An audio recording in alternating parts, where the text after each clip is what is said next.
Hello, everyone, and welcome back to the Damage Report. It's a special week because it's impeachment week, which only comes once a year. It's weird how that works out. But anyway, it does, and so we're gonna be covering it. I have some questions I wanna ask the nation and the former vice president about what was revealed yesterday. We're gonna get an idea of what Republicans think of what was presented yesterday, as well as Fox News. We've got a guest on Fox talking about stimulus checks and student loan cancellation that is giving the worst take that I think I've seen in a while. And we will be closing out the show with the return of Meanwhile In, our little news roundup. Some serious, some not, of stories from around the world. So that's gonna be a lot of fun.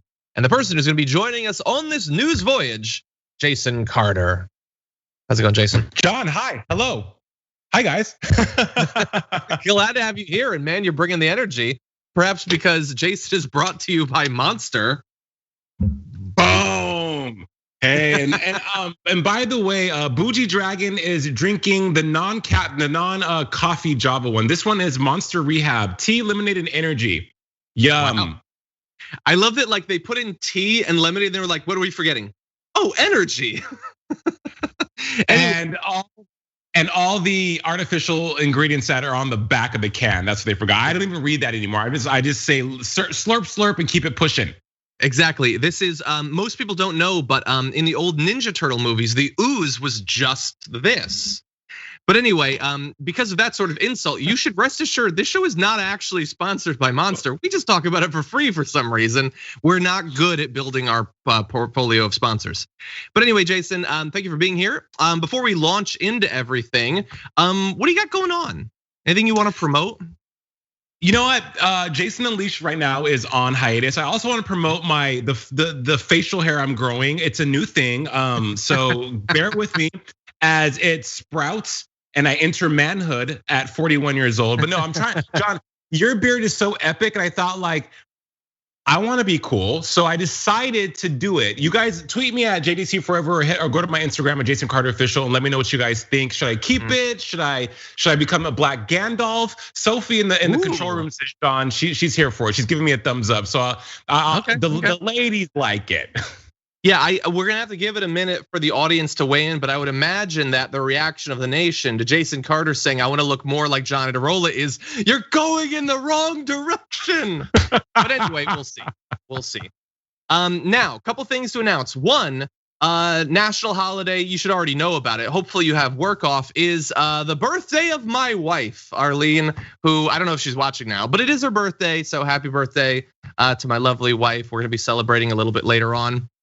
Also, arguably as epic and important, Carlos put together some amazing badges for membership on YouTube. So we've had our YouTube membership program for like a little bit less than 2 months. But now, depending on how many months you've been a member, you're gonna automatically get a badge that starts off as a dragon egg all the way up to, and no one is gonna be able to qualify for this for a few months, of a dragon breathing fire. So just a fun little extra thing. I'm looking at the chat right now and I see a lot of eggs, some eggs with a little dragon head poking out of it. So just a fun little thing that Carlos and the rest of the membership team put together for our YouTube members. We're trying to see if we can get 50 new members today during the pre-show. We got quite a few. I'm gonna quickly check in and see how we're doing. And it looks like, so far, my internet is slow. That's what it's looking like so far. So we'll see what happens with it. Wait. This is exactly how Anderson Cooper's show goes. Do you know that? You may not watch it. Yes. This is what he does on his show. Okay, we're making pretty good progress. We'll see how it goes as the show goes on. I feel like the first world problems are now slow internet speed. They have people writing and posting Wall Street Journal ads to AT&T, furious about their internet speed. You know, that's when the S's hit the fan. And I'm here for it because when the internet speed's garbage, my whole day, I want to like flip every table at Applebee's. That's how pissed it makes me. Oh my God. He's getting wilder as his beard grows. Did you notice that? It's the Thor effect. The Thor effect. Anyway, but I am not an angry black man. Someone on Instagram and on Twitter said I was an angry black guy on TDR. Never that. He's an angry bearded man. That's what he is. There you go. Anyway. Okay, now with that, Why don't we jump into this thing, Jason? For sure. Okay, let's do it. There was a lot that was revealed yesterday during the impeachment trial, but I found to be one of the most fascinating moments when we got a little bit more of a timeline of what exactly happened with Mike Pence. We saw a video of Mike Pence being rushed out of the Capitol chambers right ahead of the mob moving in. Mike Pence, of course, was one of the prime targets for this mob. They were chanting that they wanted to hang him. They'd erected a gallows. They were calling for him to be brought out. He is lucky to have escaped with his life. That is what I'm saying. That's what a lot of people think, but not everyone reacted to the near miss of Mike Pence there. We found out about a phone call that happened while all of this was developing between Donald Trump and Senator Tommy Tuberville, who said when he got a call during all of this, I said, Mr. President, they just took the vice president out. I've got to go. So he revealed this to Politico last night, saying he cut the phone call short amid the chaos. So that call we already sort of knew about it, but we didn't know exactly what happened on it. The detail that Tuberville informed Trump his vice president was in danger is a new and potentially significant development for House prosecutors seeking Trump's conviction. It occurred just around the time that Trump sent a tweet attacking Pence for not having the quote courage to unilaterally stop Joe Biden's victory. And since then, Trump never indicated publicly that he was aware of Pence's plight, even hours after Tuberville told him so. So let's look at the timeline. House managers say the call took place shortly after 2 p.m. Pence was evacuated from the chamber at about 2:15 p.m. and Trump sent his tweet at 2:24. And in case you don't remember this is the tweet that Trump apparently sent just moments after he was told his vice president had to be hustled out of the room so that he would not be murdered by this mob. He said, Mike Pence didn't have the courage to do what should have been done to protect our country and our constitution, giving states a chance to certify a correct set of facts, not the fraudulent or inaccurate ones, which they were asked to previously certify. USA demands the truth. That was how he responded to this news, Jason.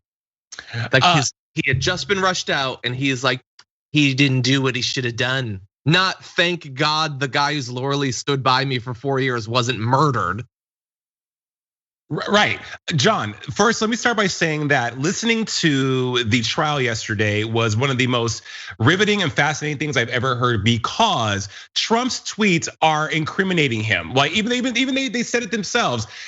The prosecution is using Trump's own words against him, one. And to your point, any human being, at least I would think, would jettison any kind of hangups they have against someone in favor of saving someone's life, right? Am I remiss and crazy in having that kind of thought process? So for Trump to send that tweet, sorry, I'm choking up because I'm just so emotional about this. So for Trump to send that tweet after getting that news is indicative of the POS, and I can say that because he's out of office now, that he is. I'm not surprised by that. And I find it truly fascinating and also very eye-opening.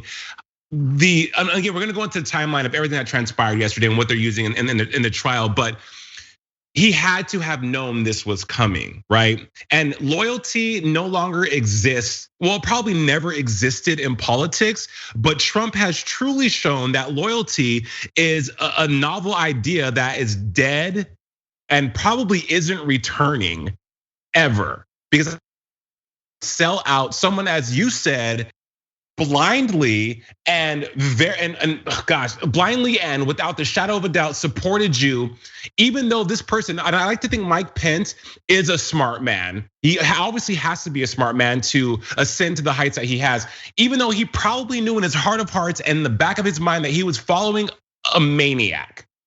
You know, so yeah. I'm not surprised, but at the same time, I am surprised. Yeah, God, I mean, obviously, like I feel bad for him. Right. They tried to kill him. They still hate him. He is still like, not a lot of people are saying this. If you were Mike Pence, you have to still be scared. Like they still think, due in no small part to tweets like we just showed you, that Pence didn't have the courage to do what should have been done, which we cannot repeat this enough. There was nothing Mike Pence could have done to overturn the result. If he 100%. Could have done something and did it, it would have been insane and anti-democratic, but he also couldn't. He was the Vanna White of that day. It was a ceremonial thing. In theory, they could just automatically turn those things around, but they have someone there for the ceremony. That was Mike Pence. Right. Trump already knew that when he tweeted that. They had a talk that Trump was infuriated by days earlier, where Pence was like, dude, I can't do anything. I'd love to overthrow democracy for you. Seriously, I would, but I can't. And Trump apparently either is so much more devoted to the big lie than he is to Pence, or just kind of wants Pence to be killed, that he keeps lying about what Pence could have done, even after he had to be rushed out of the chamber. That is madness. And it was a big part of yesterday, but I really don't think that all of the implications of it were made clear yesterday of how crazy that actually is. Well, because John, they weren't, but there was so much to unpack yesterday. And to your point, one, I love how you said Mike Pence, you likened Mike Pence to Vanna White. Nice. Secondly, right, it's compulsory, right? What Mike Pence had to do was compulsory, obligatory of the title that he had. The base that stormed the traitorous people that stormed the Capitol saw Mike Pence as a traitor, which I find it's like kettle pot black, right? You stand for democracy, you stand for the American people, the Constitution. This is our constitutional right, but everything you did was in the absence of those things storming the Capitol. And to your point, which is amazing, Mike Pence is absolutely probably still fearing for his life. And I will say though, that's kind of the screwing he gets for the screwing he did, right? You were able to be in this office for 4 years. You were so many things that were egregious and derogatory and derailing of marginalized groups of people and people who needed the support of the American government. And you had no problems with that. This is your bad karma coming home to roost, if you will, if that makes sense. So on one hand, yeah, I don't think anyone's life should be endangered, but at the same time, yo, Mike, I mean, yeah, you kind of had this coming. Yeah, well, I will say, you cannot be totally surprised. I'm gonna back away from you had this coming, because nobody has political violence coming. But you cannot be surprised, I assume is sort of what you mean. That like the idea that loyalty doesn't earn you anything with Trump, and the second you mildly inconvenience him, he will throw you to the wolves, is a long established fact. Pence is not the first person. Pence has sat there as he's seen this cycle play out with any number of different people. So when it finally comes to you, the only thing you're really allowed to feel is a sense of inevitability, basically, that this was always going to happen as long as you participated in the sick system. Right, and John, let me offer clarity to what I was trying to say, and just to piggyback on what you're saying. I'm not saying no one deserves to have violence enacted against them. What I'm saying is that this type of negative reaction and what you're experiencing, as you just said, was bound. So saying making Pence a victim, he is a victim in some instances, much like the other people who were innocent bystanders throughout all this. They are victims as well. But just Pence's involvement doesn't lean on giving him a pass, if that makes sense. I agree. And in fact, let's double down on that. So I have a question for Mike Pence. Where the hell are you, man? Where the hell are you? Like, after all that we saw on the 6th, all that's been happening since then, all that's being revealed in the trial, where is Mike Pence, the guy who that mob wanted to murder? They literally wanted to hang him outside of the Capitol building. They did so because Donald Trump had sent them to do it, that he had been building up this fiction that Mike Pence could or should overturn the election to benefit him. And for people who say that that was not Trump, then who the hell led them to believe that Pence was responsible for this? If not Trump, Trump, nobody, it was just Trump. And so all of that happened. And since then, bear in mind, advisors to former President Donald Trump say he hasn't expressed any remorse for what happened. Pence, who plans to keep laying low during the trial, has not quite patched up his relationship with Trump. That's what a source says. How is it on him, first of all? The dude sent a mob to murder him, and what, he's supposed to send him an edible arrangement? It ain't on him, he evaded murder. But anyway, they did talk though. And the source said that Pence and Trump discussed everything that happened on January 6th. So presumably that includes Pence having to flee from a murderous mob, Trump like attacking him on social media after he had to flee and after Trump knew about it. Now the source says Pence got his point across at the meeting afterward. I would love to know what that point is. What? But Trump, we don't know. And Trump didn't express remorse to Pence when they finally talked. Even though Pence had said it's the ultimate betrayal, he didn't express any remorse to him, with the source saying that's not his style. Well, that's true. It's a mature, adult, rational thing to express remorse. That's not his style. But the source said it's likely that both men will be able to move on after the events surrounding January 6th, and time will heal things. Well, that's beautiful. It's a great lyric maybe to some old school song. But in this, I have to say, why will time heal things? Pence knows exactly what happened. He is refusing to talk about it. It would be incredibly powerful were he to come out and speak, to testify at the trial, because he was almost murdered by this proto-dictator. He's not doing that. Now, granted, he's the victim. I guess he's not obligated to do anything, but it would be really powerful, and he's not doing it. So we get to ask why. Where is Mike Pence? Why is he being silent? What does he value more than the country understanding not just the overall danger that Trump exposed us to, but that he individually was exposed to as a result of Donald Trump? I would love answers to those questions, and I feel like we're probably not gonna get any of them. We're not going to get any of those unless Pence writes a hate politics book like Omarosa and everyone else that is defected from the Trump administration. We may get that via Schuster Books in the coming year. Until then, I want to say this though. Pence probably is laying low because I would imagine, John, that what has transpired has been somewhat, if not traumatic for him. Okay, he has a family. This is a human being. Like, let's humanize the man for just a second.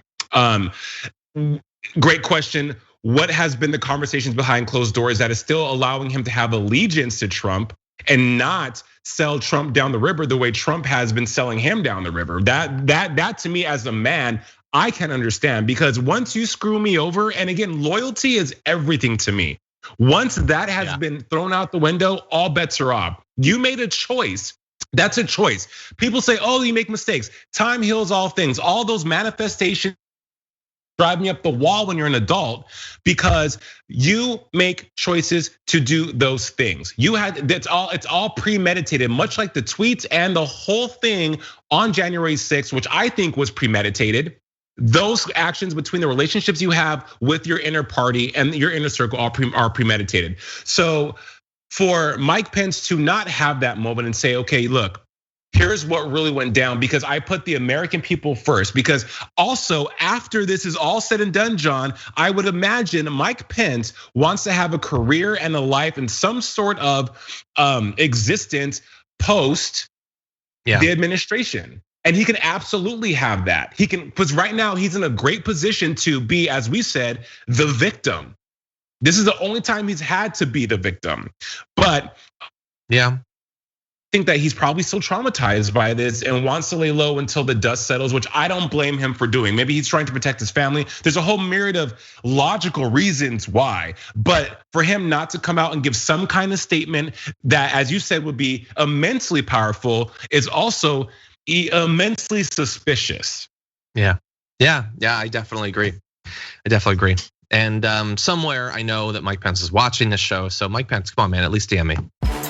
We need to talk about a relatively new show called the Republic, or UNFTR. As a Young Turks fan, you already know that the government, the media, and corporations are constantly peddling lies that serve the interests of the rich and powerful.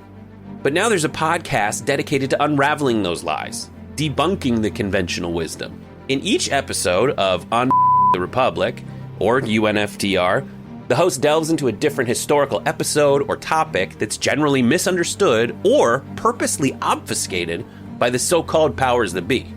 Featuring in-depth research, razor-sharp commentary, and just the right amount of vulgarity, the UNFTR podcast takes a sledgehammer to what you thought you knew about some of the nation's most sacred historical cows. But don't just take my word for it. The New York Times described UNFTR as consistently compelling and educational, aiming to challenge conventional wisdom and upend the historical narratives that were taught in school. For as the great philosopher Yoda once put it, you must unlearn what you have learned. And that's true whether you're in Jedi training or you're uprooting and exposing all the propaganda and disinformation you've been fed over the course of your lifetime. So search for UNFDR in your podcast app today and get ready to get informed, angered, and entertained all at the same time.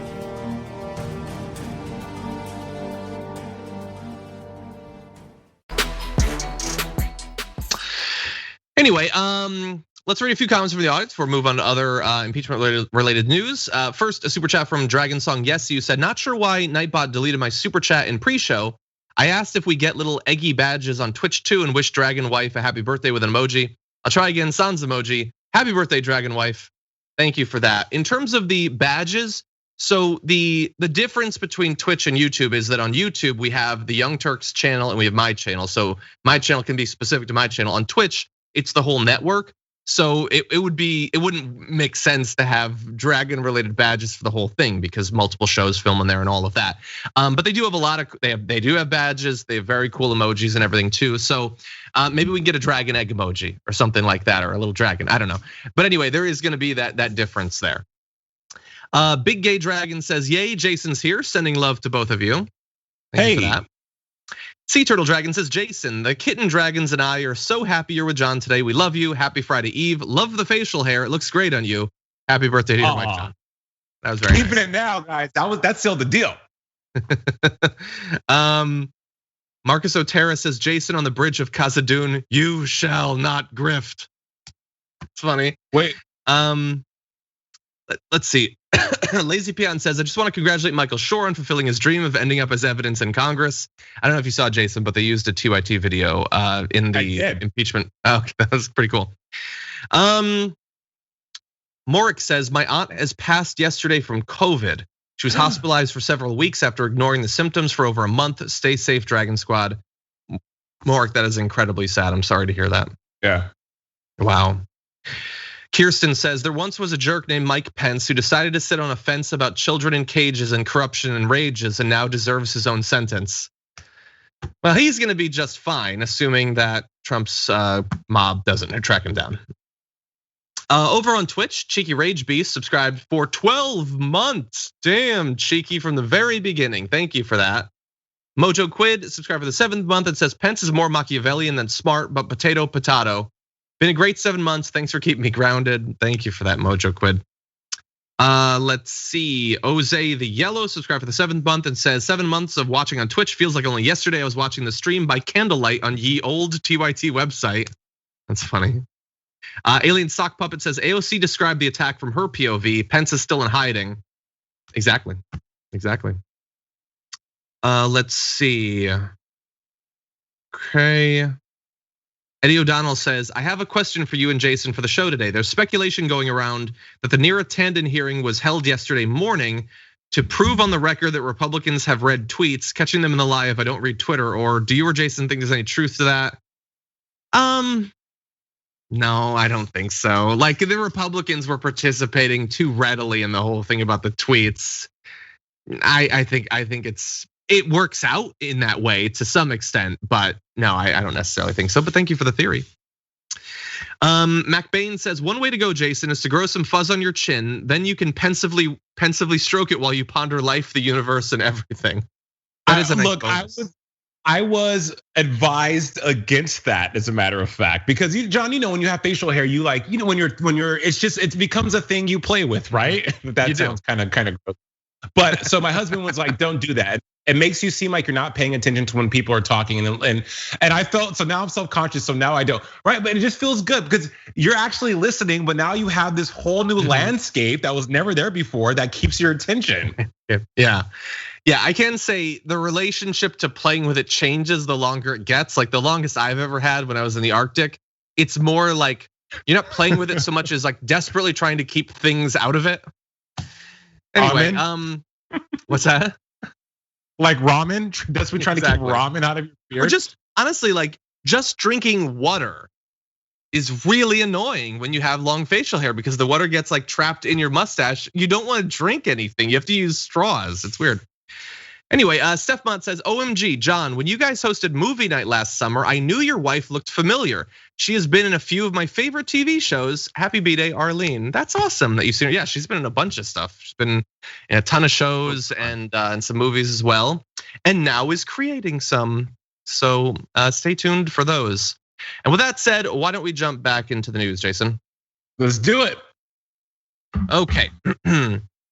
Yesterday, so much was revealed. New security footage of the rioters breaking into the Capitol. Officer Goodman narrowly saving Mitt Romney from the crowd, which we'll talk about. We'll get to Lindsey Graham eventually too, don't worry about that.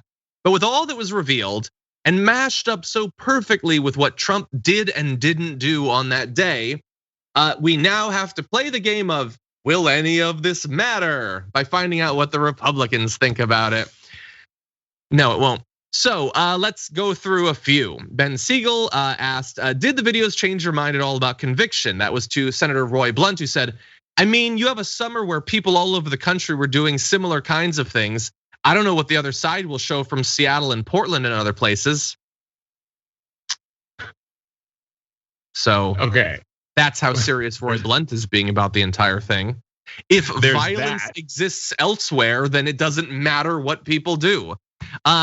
Yes, everybody remembers the BLM march in St. Louis of late August that happened because Nancy Pelosi flew over there and told people to attack a particular building.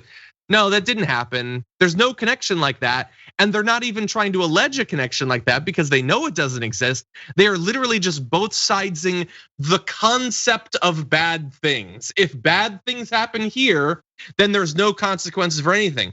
If I ever get like charged with murder, I'm just gonna say, well, someone punched someone a while ago, so are you really gonna get mad at me? Now that's obviously stupid. That's below the level of even really should be discussed on our show, but that is above the level of the thought process of Senator Roy Blunt. That's fun, Jason.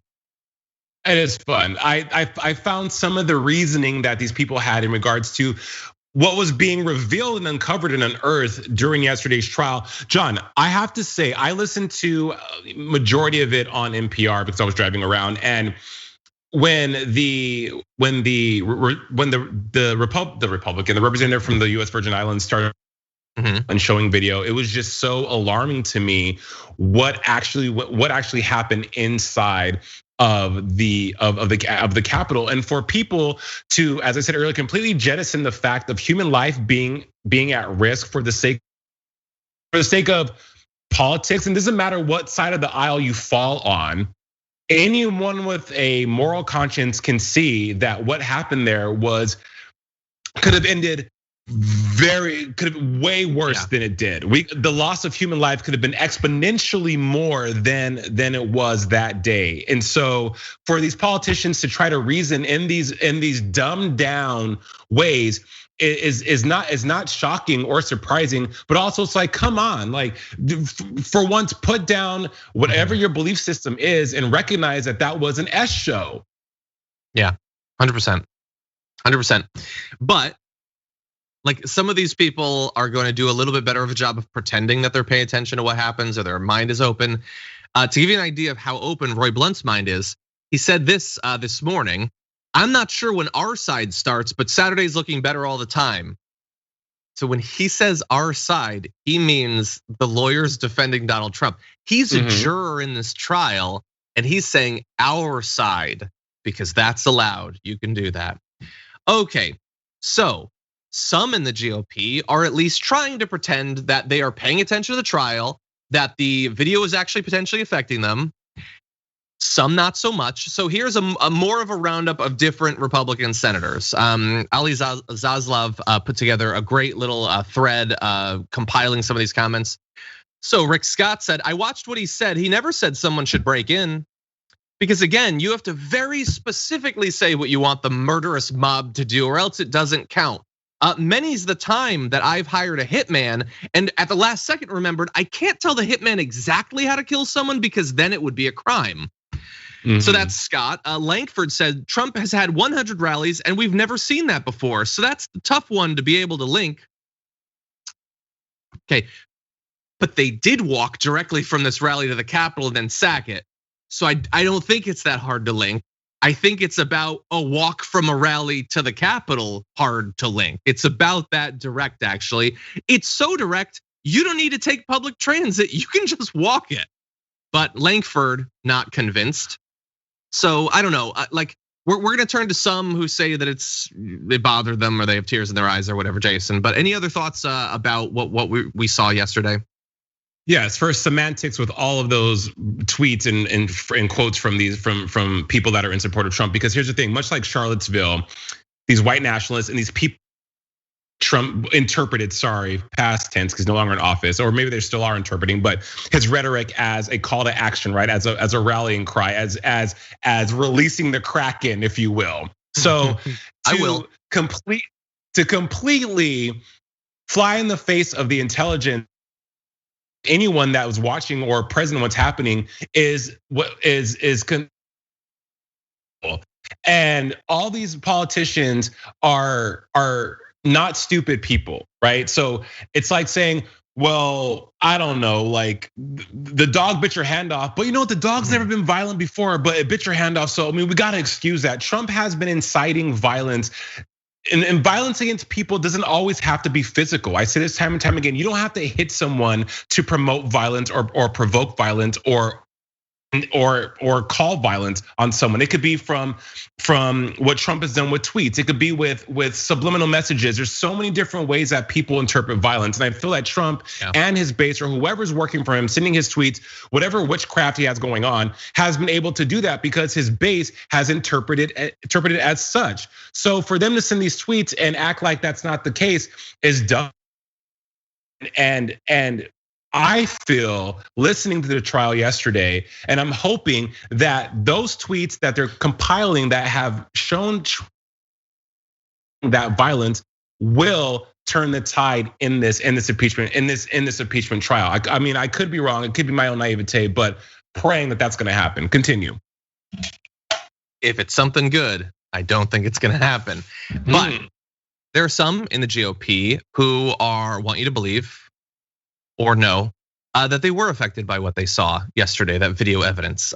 Let's see. Senator Collins said it was riveting, compelling. You could hear a pin drop. I think she was talking about the sequel to A Quiet Place. She must have gotten early access to it. Murkowski said, we lived this once and that was awful. Moran said, graphic, disgusting. Sullivan said, it brings back a lot of anger. Tillis said, it makes me angry. Portman said it was reliving a horrible day, and that's not easy. Grassley said it's a horrendous situation. Rick Scott, who voted against certifying the Biden's electoral college results in Pennsylvania, said it's disgusting. I think talking about his own conduct, I'm not sure. And Senator John Thune, the Republican minority whip and member of GOP leadership, said the House impeachment managers did a good job of connecting the dots. Okay, so they were all affected. And they're all gonna get at least a little bit of credit for saying that in comparison to people like Scott and Langford, and eventually we'll get to Lindsey Graham. They seem reasonable by comparison, but are they going to vote to convict him? Do they think that it's disgusting and they understand the obvious link to Donald Trump there?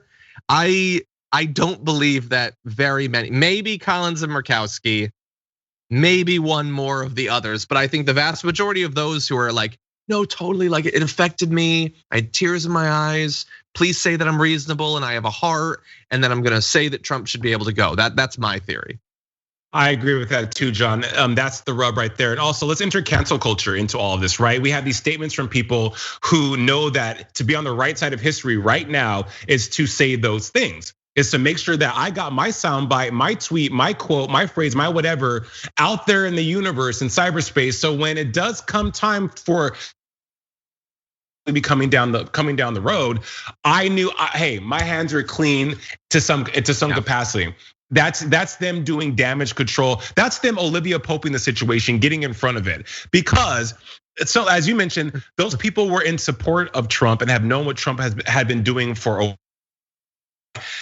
It was so disgusting. Oh my God, I just couldn't believe what was happening. And mind you, maybe for them, John, maybe when violence showed up at their doorstep, when violence arrived adjacent to their life, and they got rid of that old not in my own backyard mentality because it wasn't happening to them, they had a change of heart. Because they weren't being affected directly by things like racism, by discrimination, all these things that a lot of Americans have had to deal with and have had to be resilient in. They've been sheltered and secured from that. So when the fight showed up at their doorstep, sure, it's gonna arouse a different kind of feeling and a different kind of thought process. So I will give them that. I mean, I would imagine maybe one out of the 5 that was actually true for, probably. Maybe. However, I do think because cancel culture is prevalent and people don't, and with places like Twitter and Instagram and every media outlet that finally feels okay enough to go against Trump and really say how they truly feel, they don't want to be also mentioned in these forthcoming articles that are going to be scathing and are going to have lasting effects on these people's careers after it's all said and done. Maybe, and I think it might even be more than 1 out of 5, but.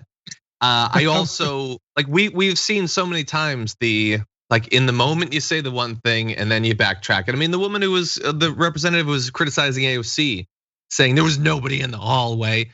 The day after the attack, she was saying, I was lucky that Dan Crenshaw was there. I'm gonna carry a gun from now on. I was hunkered down in my room.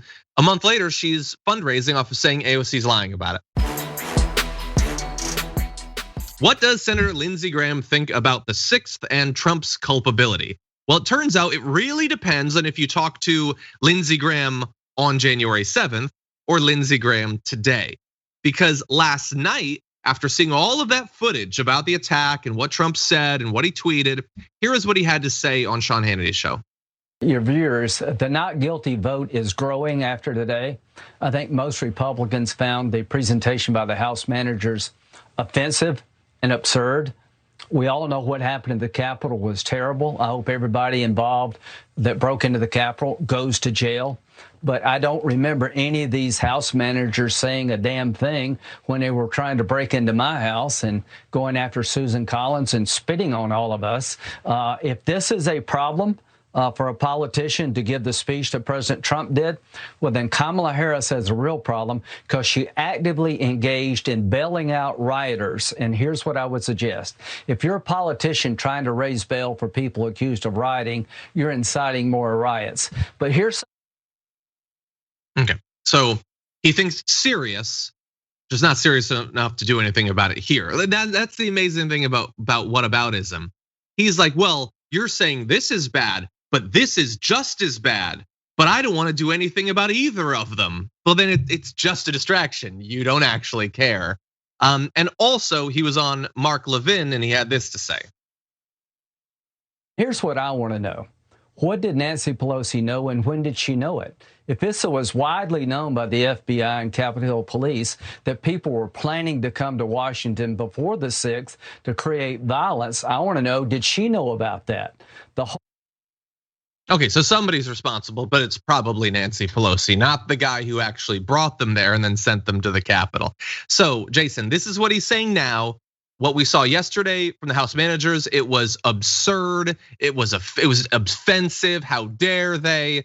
And it definitely doesn't prove that Trump had any relationship whatsoever to what happened on the 6th. Yeah, everyone's trying to cover their own ass to position themselves in a space that makes them look the best. That's all I can say about that. I mean, yeah. Well, let's see what you make of this. If you don't like Lindsey Graham last night, I get it. I don't like him either. What about Lindsey Graham on the 6th and the 7th? So the day after the attack, he said, when it comes to accountability, the president needs to understand that his actions were the problem, not the solution. His actions were the problem. So what does that mean, Lindsey Graham? Which actions? How were they the problem? Because you're saying he didn't have anything to do with it. So why the day after were his actions the problem, not the solution? And why is it that night on the 6th, you said, all I can say is count me out. Enough is enough. Count you out of what? What? Enough is enough of what? What have you finally reached enough of? You now don't have enough. at 20 days later, suddenly you could take a little bit more, I guess. But at that point, you'd had enough is enough. Enough of what? And what were Trump's actions? Because you seem to be pretty clear that you finally reached a line that you're not willing to cross, and that Trump's actions took us there. But now, like a month later, well, come on, it's absurd for there to be any consequences. It's a clear as day example of someone who is trying to doesn't know who to enlighten himself. We don't know what kind of coercion is going on behind the scenes with these politicians, because politicians are really good of innuendo. They're really good of giving you just enough to be skeptical or question, but not really going forth and being completely honest and transparent. From January 7th to now, two very starkly different takes and feelings on everything. So as far as Lindsey Graham's concerned, I could care a little. He's saying seriously, but great questions. What are you fed up with though? And why can't you just come out and say it? What is the fear of being, as I said, transparent and letting people know exactly what you're talking about then, if you do know something or you are fed up with said actions of the former president? It reminds me of like a really bad like John Grisham novel, or like John Clancy, where like, the government's working behind the scenes and they're showing up at your house and knocking on your door, and like you wake up in the morning and someone's over your bed looking at you saying, "Don't you say anything." It's so weird. Like, what's the fear? That's what I want to know, is what's the telling the truth? I mean, people are speculating in the comments that enough is enough was Trump, and then suddenly, remember, he was chased through an airport by those same people from that, and he was suddenly scared. And maybe he thought, well, enough is enough for me. Maybe enough is enough for everyone. Maybe finally we're all gonna turn and I'll be able to reveal this whole time I've despised this orange MFer. And then it didn't happen. Most Republicans stayed with Trump, and they were not just deferential to him, but even crazier people like Marjorie Greene. And suddenly realize, oh wait, no, everything isn't changing. We're still in the pocket of Trump. I still want to be relevant, so I guess suddenly it's all absurd. Anyway, relevancy, great, John. There it is. People still want to be relevant because they're realizing that it's like when you have the school bully and his minions. The nerd kicks the hell out of the bully's dethroned, all the minions defect, and it's a changing of the guard, right? Yeah. That follow blindly are like, where do I go now? I have no spine, no backbone. Like, who's gonna love me now? I think that's what's happening with a lot of these people who were so aggressively and so openly and actively and forcefully supporting Trump in every single thing he tried to put in motion, every single tweet, every single idea. As I said earlier, their future is in jeopardy in some capacity. I would think that's the only logical explanation I could have for what we're seeing now. The type of disloyalty that is copiously being rained down by these people. Yeah, they're all worried about the future and not about the right things, all from a very personal point of view. So many people around the nation were forced to really take stock of what happened on January 6th, thanks to the video that was played during the second day of the impeachment trial. And so many people have been saying, how can you possibly think that Trump wasn't responsible after watching this video? Well, I've got an answer for you, and it's a tricky one. What if you never watched the video? What if, for instance, you were one of the many people across America that got your news from Fox News, and as these sorts of headlines make clear, you didn't see it because Fox News just cut away from the Senate trial when they turned to all of that footage and instead started talking about, for instance, the kitten lawyer, who I will grant you, that is a hilarious story. But when you are Judge Jeanine Pirro cutting away from the impeachment trial to talk about how he's not a cat, he says he's not a cat.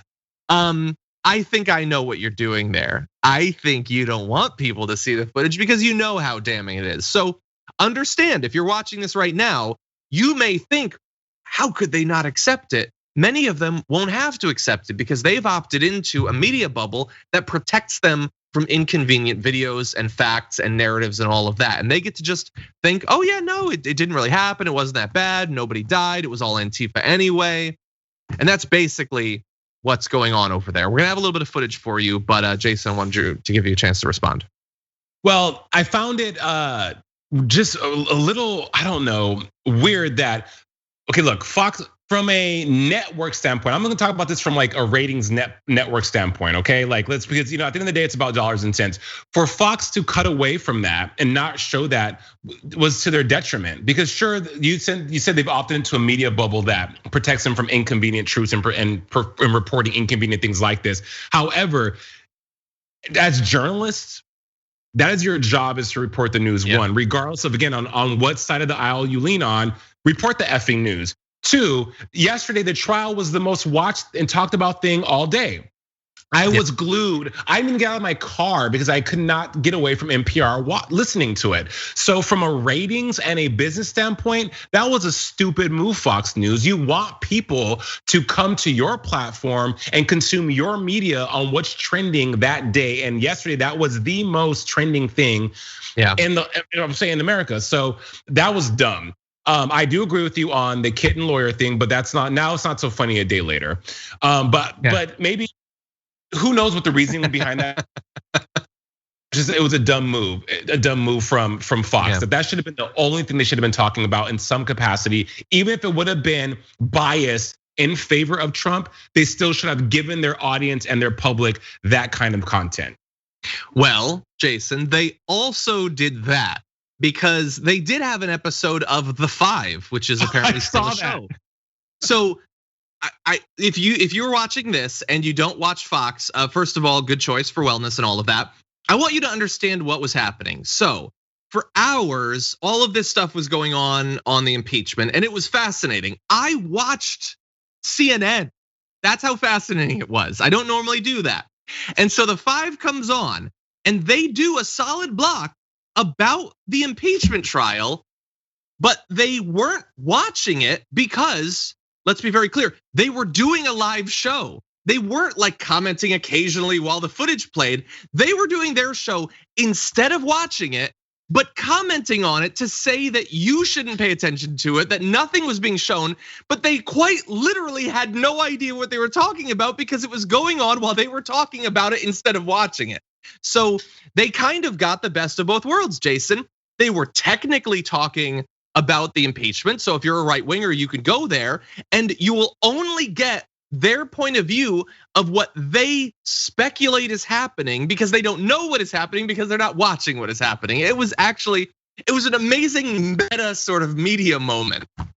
It was genius and it worked out for them beautifully. However, from a production standpoint, it should have been like a Fox News special report kind of situation where all the content, all the broadcasts, all the on-air activity was based on this trial. I saw that five episode, and some of the people were actually triggered in that episode. There was an argument that happened.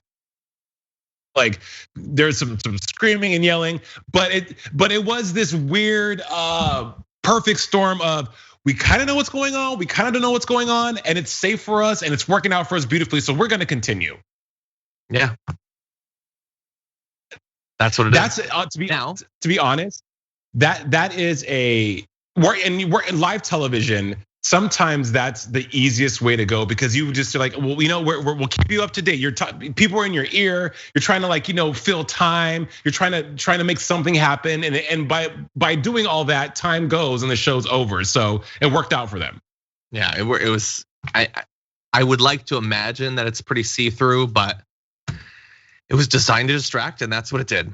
Now, waking up this morning, what does Fox have to say about what happened yesterday with the impeachment trial? Well, here is a little bit of a disagreement, starting off with Kilby.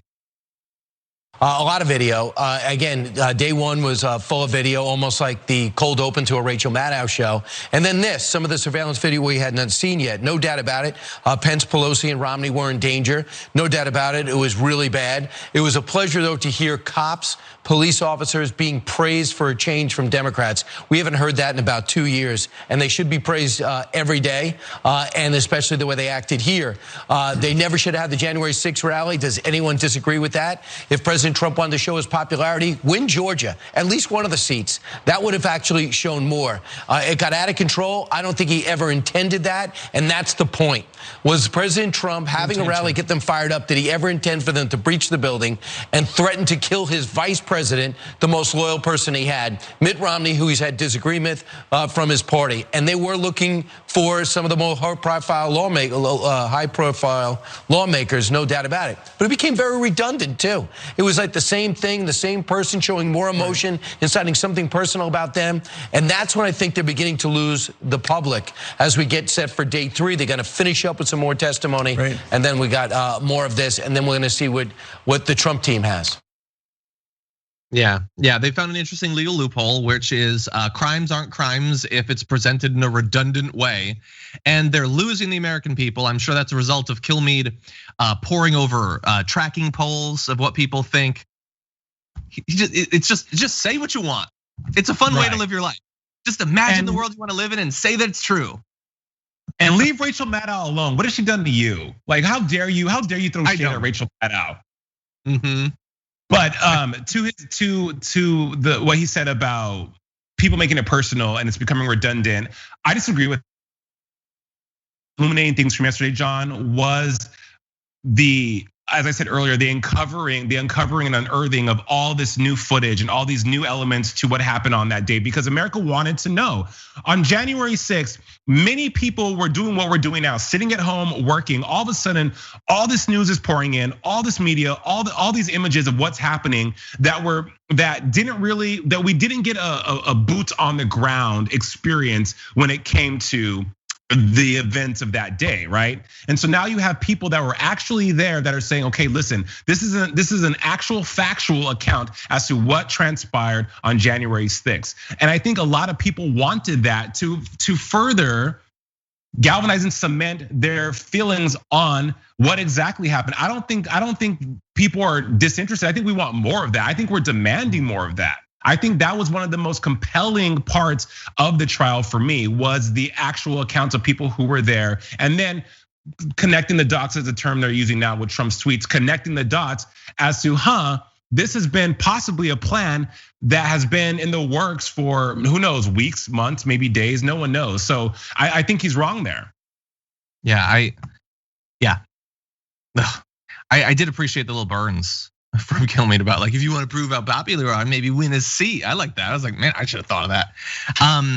But overall, saying that, like, no, it has no connection.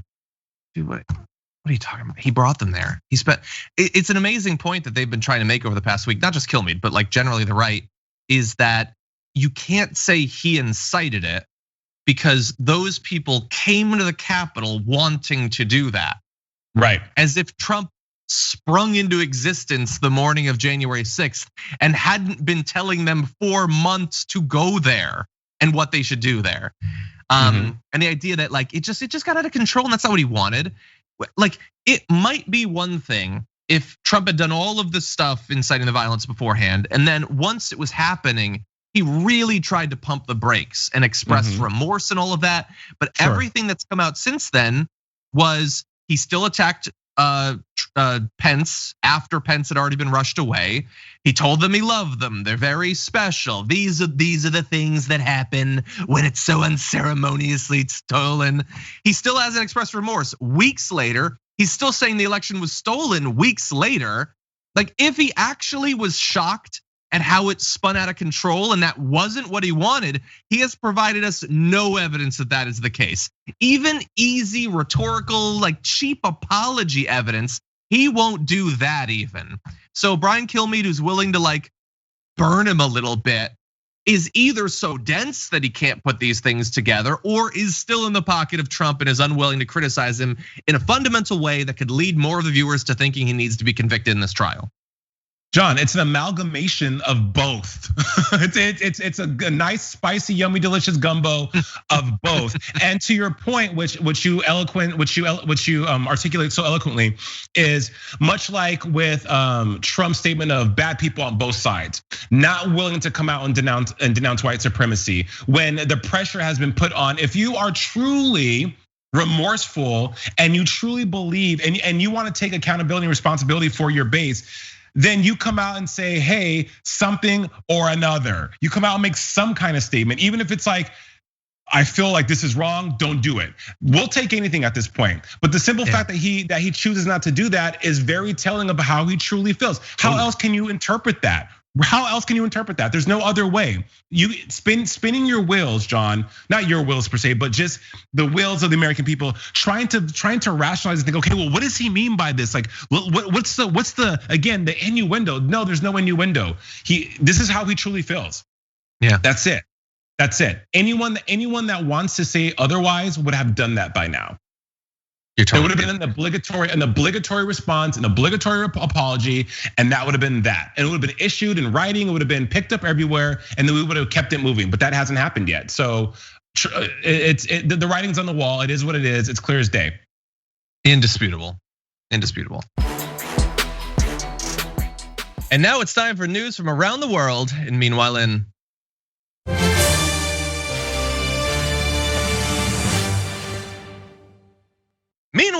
Japan, the Olympics are coming. Remember, they were postponed from last year, so we're actually gonna have them now, even though the pandemic is very much still here. And they're taking an interesting approach to it, I would say.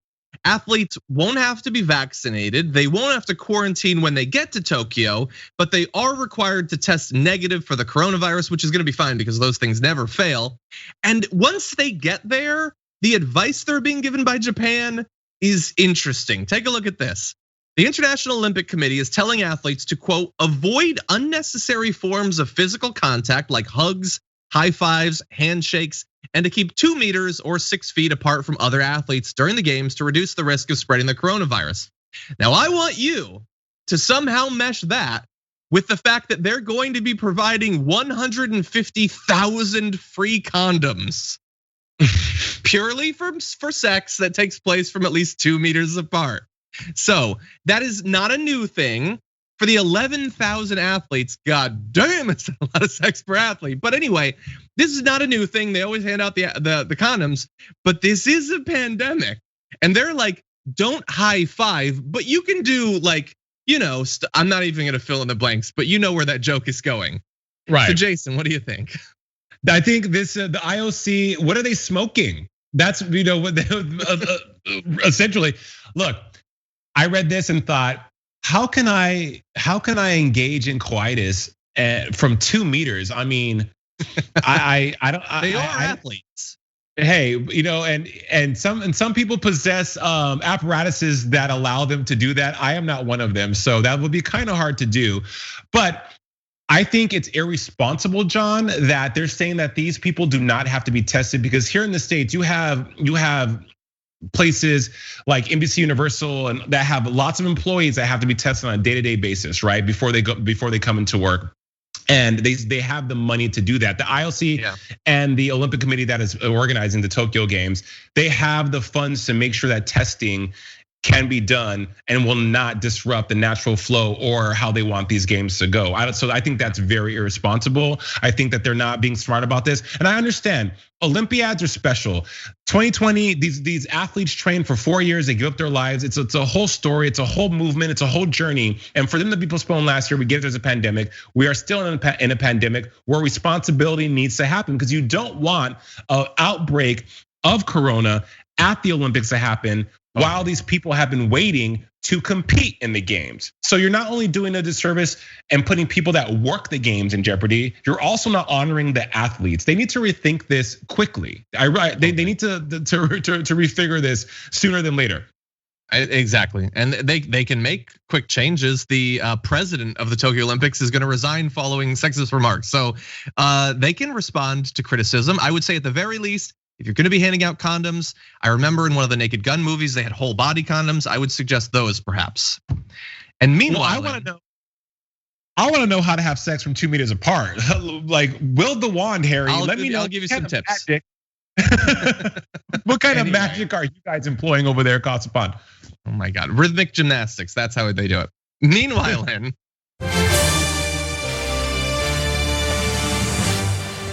Meanwhile, you guys made a Toad country graphic for that. It's supposed to be Mexico, but meanwhile in Toad country, the toads and presumably conservationists would really prefer if you would stop milking the toads, as it's threatening the survival of the species, as one would imagine. So what goes into milking a toad is not nearly as much as what comes out of the toad.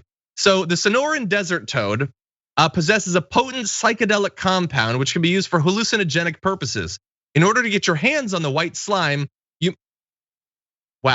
must tickle the animal's glands until this is secreted, which is basically how you get white slime in all situations. But anyway, people are going to toads. Here is a representative toad who looks like he would really prefer if you would stop milking him. And they are milking them. Now, this is dangerous for a species that's already endangered in California, threatened in New Mexico, and is also at risk in other areas like in Mexico or Toad country, depending on who your producers are. So people do this to get a psychedelic experience, but in the end, if enough people do it, this entire species could go extinct. So please don't milk the toads. Jason? I grew up in Albuquerque, New Mexico, milking toads. So I'm really sad that this is happening. I loved my toad milking parties with my friends back in high school. We'd milk the hell out of some toads, John. I mean, I was the king toad milker. My toad milking skills were like ridiculous. As a matter of fact, I lettered in toad milking. That's how dope I was. JK. However, last week, my dog here in Florida tried to eat a toad and foamed at the mouth incessantly for hours. I thought my dog was going to die, and I did not know that toads are toxic. So leave the toads alone. The toads did nothing to you. Free the toads, save the toads, and stop trying to milk the toads. Ew, it sounds gross. Like they said, anything that secretes sounds nasty. Like it secretes something. Jason, you have changed, because I heard that when you were young, you could milk a toad from 2 meters away. Anyway, don't milk the toads. Milking farm. Animals are innocent. That's what people seem to be forgetting. They are. And meanwhile,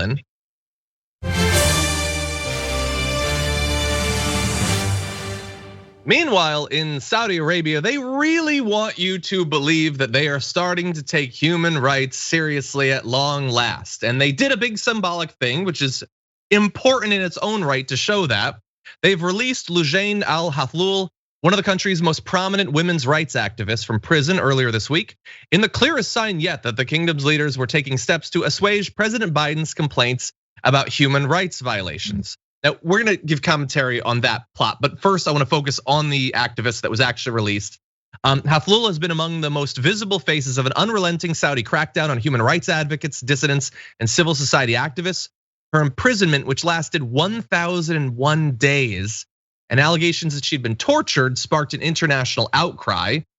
Now, in recent weeks, they've tried to enhance their brand, including with reconciliation with its neighbor Qatar, and then the release of activists jailed in what human rights groups say were bogus terrorism-related charges.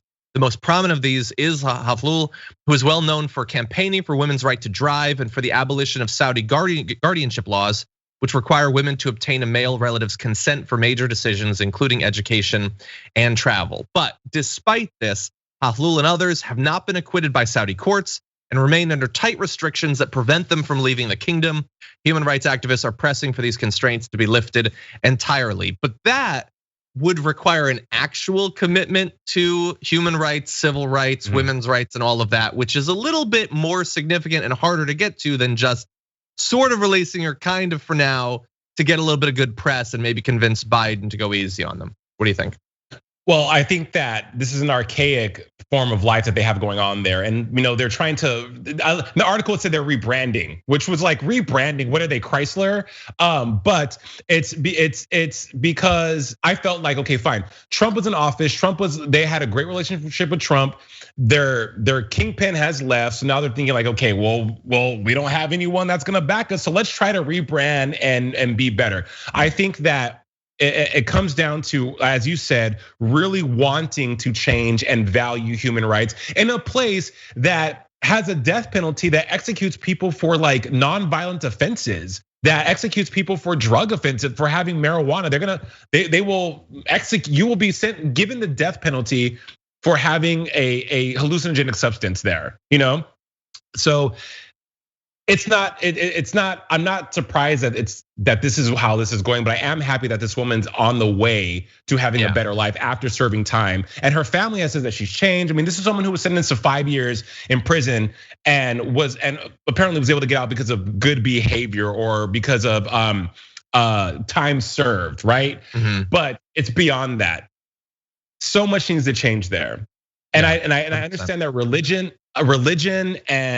and how things have been, what's the word? Historically valued there are a big reason why it hasn't. But with Biden now in office, at least they're trying to turn the tide, even though it's taking longer than we would like. However, that's still not enough, right? There's so much work that needs to be done in that region because they have such extreme ways of dealing with things, John. It's like, where does this come from? Why would I need to be sending chapstick, right? I agree. And I really do wish that I thought that this sort of change was an actual serious sign of progress rather than, oh my God, Biden is going to cut off US support for the war in Yemen and he's not going to be selling Saudi Arabia weapons and they're going to be doing a little bit more investigation of the killing of Jamal Khashoggi. Like it really does seem to me to be sort of trying to regain access to those military and economic resources. We'll see. And in the past, like Trump obviously was massively supportive of Saudi Arabia, but he's hardly the first US president to do that. And we don't know for sure what long-term Biden's relationship with Saudi Arabia will be. So we're gonna have to be keeping an eye on that. For Loujain Hathloul, that it's good news. Glad to see it. Hopefully the first of many signs, but we'll be watching and we'll find out. In any event, Jason, thank you so much for joining us on this episode. Had a lot of fun with you as always. Good luck in all of your endeavors, beard related or otherwise. When I come back on the damage report, John, my beard's gonna be so amazing that I don't know. They may have to harvest it for R&D for growing facial hair because I'm gonna make sure it's mutant status. Just kidding, John. It's always a pleasure hanging out with the Young Turks. You're a king. Bye, everyone. Talk soon.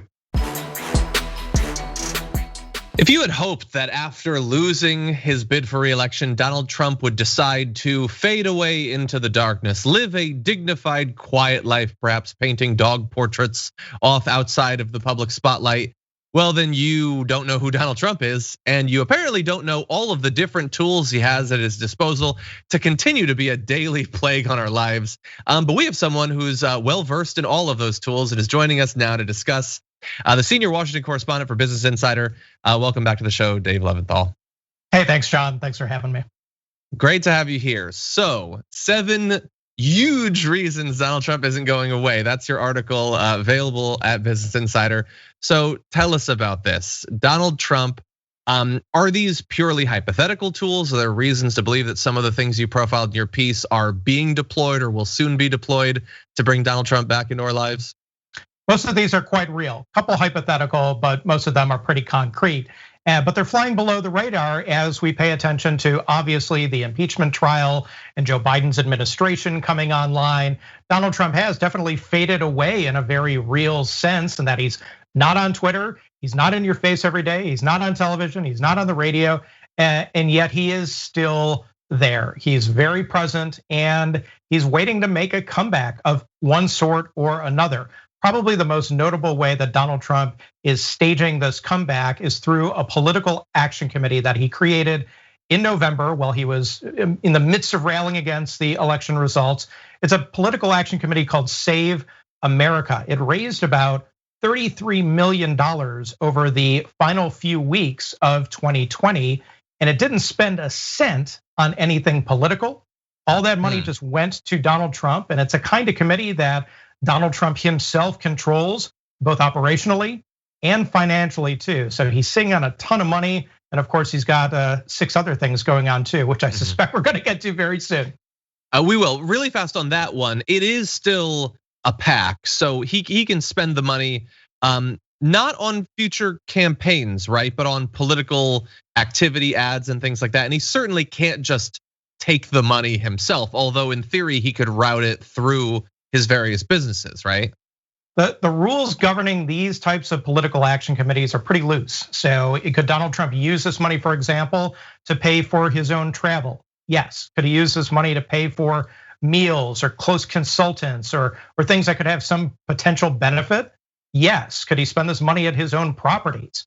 Yes, he could as well. So there are definitely some kind of personal financial uses that do come in play with this particular brand of political action committee, but he definitely can use this money that he's gotten from all of his supporters that he very much raised in the context of stop the steal, defend the election.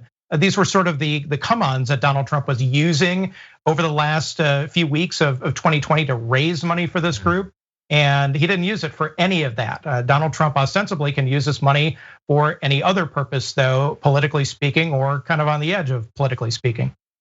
Okay, so that first one, that's a big one and could have very significant implications either for his own personal political future or for the launching of a third party, the launching of family members' campaigns. What are some of the other most noteworthy ones? Obviously, people should go and they should read the full article to get your full rundown on all 7, but what are some others that you think are worthy of mention? One very notable one that has very much flown under the radar is Donald Trump has created a post-presidency office. This is an office that most presidents create after they have left the White House. It's official. He's based it right in Mar-a-Lago where he lives. It has a small staff. It, at least in part, is taxpayer funded. And Donald Trump can use this basically as a megaphone for himself to communicate with the public writ large and otherwise have an official presence that is very much steeped in politics, but still tied to his official role as president of the United States and by virtue of him being a former president of the United States. Now you mentioned the notion of another party. That also too is very high on this list because it kind of cuts 2 ways. Our sourcing, our reporting shows that Donald Trump has very much been considering the notion of forming his own party. He calls it the Patriot Party. Whether that's going to happen, whether that's going to come to fruition, we don't know yet. Donald Trump may not know yet, but it's something that is being considered. Now, also too, there's some very recent reporting about the notion of Republicans who don't like Donald Trump, who are still part of the Republican Party, but are anti-Trumpers, breaking away from the Republican Party, basically leaving the Republican Party to Donald Trump and creating their own third party too. So it's a very fluid situation with a huge financial consideration too, because the Republican Party and Donald Trump together, they have that huge, massive database of all the tens of millions of people who've given money to Donald Trump, who voted for Donald Trump, supported Donald Trump. That is a huge, massive asset that regardless of what Donald Trump does in the future, he's gonna wanna control. So a lot of drama on that end too. So a lot of significant things there. I want to just first of all start with the office, and I want to ask you a stupid question. Obviously, other past presidents have had these offices, and I get that for some of them it could be maintaining correspondence with foreign leaders. It could be charity and advocacy work. For Donald Trump, I sort of assume that there's not going to be as much of that. So what is the difference between his official office and like me hiring a personal assistant? What does it actually technically matter? I mean, you said it was possibly taxpayer funded, so that is a difference. But what are some other differences? What does it mean that he has this office? Why should people care about that? And you're right, there are government resources that do go into play for an office of this sort. What does it mean? I mean, it gives basically the stamp of the United States of America on this office. It gives the imprimatur of officialdom for Donald Trump, which we are currently right now debating as to whether Donald Trump should be convicted on a count of insurrection, and yet Donald Trump as we speak right now. If you go to his official office website, there's there's the seal right there. So as a result, Donald Trump can have this very official platform from which he can send emails, communications, make official statements, and he has done already. It's something to very much keep an eye on. It's in its nascent state. It's just started, literally only a few days old. So where it goes from here, we don't know yet. And again, I feel like a broken record. Donald Trump may not himself know yet, but it definitely bears watching. Yeah, of course, we haven't had a lot of one-term presidents in recent decades. It's pretty rare. So sort of zooming out a bit, overall, what is your impression of how the way Donald Trump is setting up the next couple of years might compare to some past presidents? And how different, hypothetically, do you think it is than any other one-term president might approach their future career? Understanding, of course, that we haven't had a lot of those. Everything about Donald Trump revolves around the question of whether he is going to run for the presidency in 2024. Now, if he's convicted in his impeachment trial and then the Senate moves to ban him from ever running for office again, then we're having a very different conversation here, John, but that's probably not going to happen. So the question will still remain, will Donald Trump use these various vehicles as a precursor for him doing another thing, which he has, part of our 7-point list, which is re-engage his presidential campaign. It still exists. His committee is still operational. It still has millions of dollars in it too. And you got to remember that Donald Trump, literally on the day of his inauguration back in 2017, filed for re-election to run for re-election.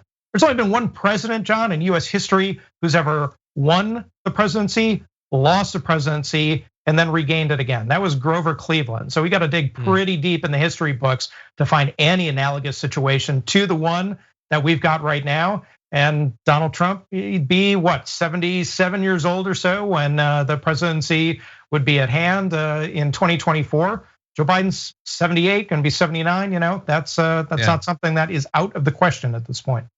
That's true. Although we do have to bear in mind that, like, chronologically he's 77, but he's got the body and mind of an 87-year-old at least. So I'm gonna ask you to speculate just a little bit based on you've done this rundown of all of these different tools he has. He's keeping a very low profile, other than his very public divorce with SAG. He hasn't really said anything in a few weeks. Do you think acquittal, the next day he's active, he's doing hits on Fox and Friends about it? Or do you think that we've got a couple more months where he's gonna be doing his backroom machinations and things like that, and it'll mostly be quiet? What does your gut say?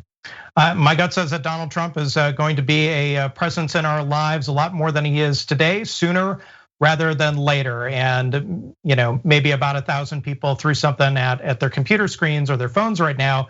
But the fact of the matter is that Donald Trump just simply doesn't have it in his character, doesn't have it in his makeup to go away for a long period of time. For decades, Donald Trump has been all about being in the public eye. So whether he likes it or not, he's gonna be in the public eye for good or for bad. Another one of the reasons he's gonna be in the public eye is because he has numerous points of legal peril that face him. He's got lawsuits, he's got a criminal investigation. He could have multiple criminal investigations, federal, state, local level. And remember that phone call back in Georgia where he tried to pressure election officials there to change their minds and basically change the result of the vote down in Georgia? Well, officials in Georgia right now are pursuing this as a criminal matter. So for years to come, Donald Trump, even if Donald Trump wanted to be out of the public eye, is still gonna be in the public eye because of the reckoning that is going to take place. Put impeachment aside, there's a whole bunch of other things that are gonna be going on, legally speaking, involving Donald Trump for a long time to come, John. Well, everyone watching this, we've just scratched the surface. So if you'd like to learn more about some of the tools we didn't even mention, let alone go in deep on, Dave's article is available, 7 huge reasons Donald Trump isn't going away, as well as people who've been following the show for a while probably know Dave cranks out a lot of great work very often. Your most recent piece released earlier this morning about apparently thieves robbing political campaigns and how that might have affected Biden. Fascinating stuff. So as always, Dave, thank you so much for joining us. Really appreciate it. Hey, thanks for having me.